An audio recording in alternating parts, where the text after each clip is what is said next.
یا ایھا الذین آمنوا کونوا قوامین للہ شہداء بالقسط۔ اب وہ آیت نمبر 135 میں نے نوٹ کرائی تھی سورہ نساء کی، اور یہ آیت نمبر 8 ہے سورہ مائدہ کی، ایک ہی مضمون، وہی نسبت زوجیت کو سمجھ لیجئے، صرف یہ کہ عکسی ترتیب ہے۔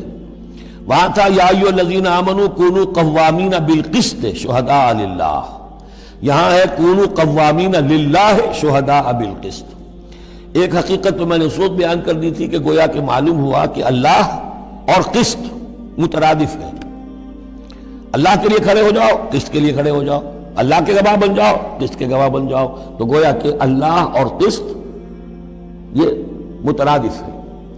دوسرا مفہوم جو کہ آج سامنے آ رہا ہے اس کو سمجھ لیجئے کہ کسی معاشرے میں عدل قائم کرنا، ایک تو یہ کہ عام انسان کی جو اس کی نفسیات ہے، اس کی فطرت ہے، اس کا تقاضا بھی یہ ہے کہ انسان چاہتا ہے کہ انصاف ہو۔ آج پوری نوع انسانی انصاف کی تلاش میں گھوم رہی ہے۔ بادشاہت سے نجات حاصل کی تھی، جمہوریت کی طرف آئے تھے کہ غلامی سے نجات ملے، انصاف ہونا چاہیے، انسان پر حاکم بن کر بیٹھ جائے، یہ تو کوئی حق نہیں ہے کسی کو۔ لیکن یہ کہ اس کا نتیجہ کیا ہوا کہ کیپٹلزم کی لعنت میں گرفتار ہو گئے، سرمایہ داروں کی جو ہے وہ ایک ڈکٹیٹریٹ اور آمریت قائم ہو گئی۔ اس سے نجات پانے کے لیے کمیونزم کے پاس گئے، وہ پھر ایک پارٹی ڈکٹیٹرشپ قائم ہو گئی، ایک سے ایک رست از یک بنتا افتاد در بندے دیگر، ایک قید سے نجات نہیں پائی کہ دوسری قید کے اندر پھر پھنس گئے۔ اب انسان کدھر جائے گا؟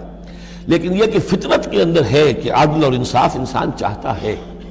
ایک تو یہ ہے کہ اس فطرت کے تقاضے کو پورا کرتے ہوئے عدل کو قائم کرنے کے لیے انسان کھڑا ہو جائے، اور ایک اس سے اوپر کی منزل ہے کہ اصل العدل اللہ کی ذات ہے، اس کا دیا ہوا نظام جو ہے وہ ہے عادلانہ نظام، ہم اس کے وفادار ہیں، ہمارے ذمے ہے اس کے نظام کو قائم کرنا۔ تو کھڑے ہو جاؤ اللہ کے لیے، یا ایھا الذین آمنوا کونوا قوامین للہ شہداء بالقسط۔ یہاں پر یہ اوپر کی منزل ہے جو بیان ہو رہی ہے کہ اصل میں یہ صرف فطرت انسانی کے تقاضے کے طور پر نہیں، تمہاری عبدیت کا تقاضا ہے، تمہارا اللہ کے ساتھ وفاداری کا جو رشتہ ہے اس کا تقاضا ہے کہ پوری قوت کے ساتھ with all the emphasis at your command، جو بھی تمہارے پاس ذرائع ہیں، وسائل ہیں، ان سب کو لے کر، جو بھی آپ کے پاس قوت ہے اس سب کو جمع کر کے، اور آپ کھڑے ہو جائیں اللہ کے لیے۔ کھڑے ہو جائیں اللہ کے لیے چہ مانی دارن، اللہ کے لیے کھڑے ہونا یعنی اس کے دین کے گواہ بن کر کھڑے ہو جانا، اور اس کا دین جو ہے العدل ہے، انصاف ہے، قسط ہے، تو اس انصاف اور قسط کو قائم کرنا۔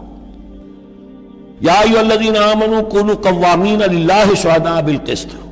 اب دیکھیے وہاں کیا تھا، وَلَوْ عَلَىٰ أَنفُسِكُمْ أَوِ الْوَالِدَيْنِ وَالْأَقْرَبِينَ۔ انصاف سے روکنے والی چیز ہوتی ہے کوئی محبت۔ اب میں اپنے خلاف کیسے فتویٰ دے دوں، اپنے والدین کے خلاف کیسے فیصلہ دے دوں، اپنے رشتہ داروں کے خلاف کیسے فیصلہ دے دوں؟ وہاں فرمایا اس کی کاٹ کر دی، وَلَوْ عَلَىٰ أَنفُسِكُمْ أَوِ الْوَالِدَيْنِ وَالْأَقْرَبِينَ۔ حق بات ہے، انصاف کی بات ہے، خواہ تمہارے خلاف جا رہی ہو، تمہارے والدین کے خلاف جا رہی ہو، تمہارے رشتہ داروں کے خلاف جا رہی ہو، حق کہنا ہے۔ دوسری چیز کیا ہوتی ہے، کسی کی دشمنی کی وجہ سے آپ حق نہیں کہتے۔ بات تو حق ہے اسی کی، لیکن یہ تو دشمن ہے، میں اس کے حق میں کیسے فتویٰ دوں؟ اس سے یہاں روک دیا گیا۔ تو یہ وہ ریسیپروکل نسبتیں ہیں قرآن مجید کی صورتوں کے اندر، ایک ہی مضمون ہے، اس کے اندر عکسی ترتیب اور ریسیپروکل ترتیب۔ وَلَا يَجْرِمَنَّكُمْ شَنَآنُ قَوْمٍ عَلَىٰ أَلَّا تَعْدِلُوا۔ دیکھو کسی قوم کی دشمنی تمہیں اس بات پر آمادہ نہ کر دے کہ تم عدل سے منحرف ہو جاؤ۔ اعدلوا، عدل سے کام لو، انصاف کرو۔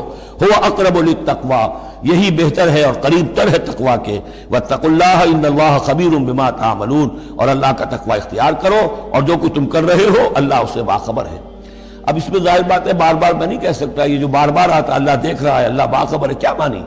ہر ایک کا حساب تم سے لے گا، ہر ایک کی جواب دہی تمہیں کرنی پڑے گی، تمہارا کوئی عمل، تمہارا کوئی قول اس کے علم سے خارج نہیں ہے، لہذا ہر وقت چوکس رہو، چوکنے رہو۔